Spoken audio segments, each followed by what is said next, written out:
Então, veja, entendo a lógica de vocês de que o ICMS incidente é o ICMS grossa paga, vou chamar assim. O grande problema é que na minha realidade, ou na realidade das empresas do Brasil, quando eu olho para a lógica da decisão do Supremo de que o ICMS não é receita, é porque eu simplesmente repasso esse ICMS para o governo. Só que o ICMS que eu repasso é aquele ICMS destacado, não o ICMS grossapado. O ICMS grossapado vira margem para mim. Ou seja, qual que é a grande questão? Eu aqui, na verdade, tenho um aumento de margem de lucro nesse sentido. Pergunta fundamental nesse sentido. O grossap é tributo? Ou eu tenho uma discussão que talvez o grossap seja... O grossap do ICMS seja preço, ou seja receita.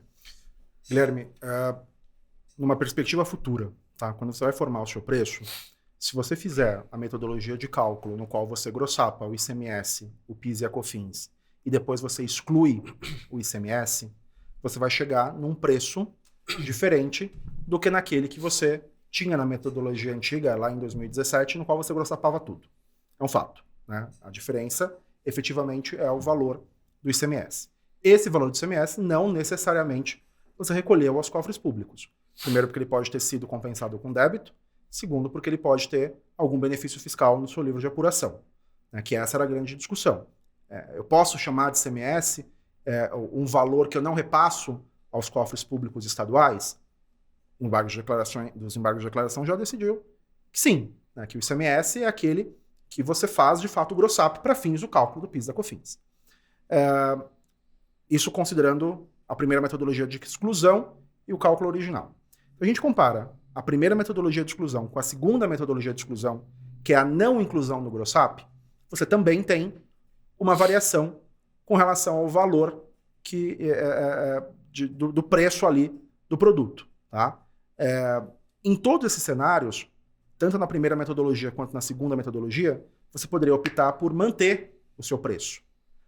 Se você mantém o seu preço, né, se você cobrava 130 de um produto com o ICMS na base, exclui o ICMS pelo método destacado, chega num custo de 110, mas mantém 130, obviamente, essa diferença passa a ser margem, porque você está aumentando a sua margem para manter o seu preço.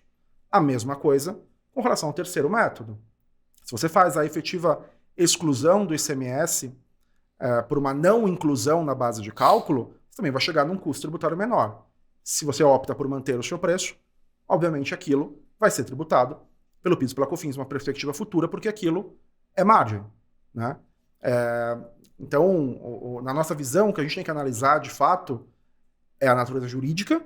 Se aquilo é ICMS, nos parece que sim, porque pela norma constitucional o ICMS compõe ali a sua base de cálculo, e daí quando o Supremo falou da exclusão do ICMS, nos parece que ele quis dizer não inclusão na base de cálculo, né? Então, ou seja, não o grossap, mas num cenário em que o contribuinte, fazendo essa exclusão, chega numa metodologia, num custo tributário menor, se ele mantém a margem dele, isso vai refletir num preço menor. Agora, se ele mantém o preço dele, ele vai refletir numa margem maior.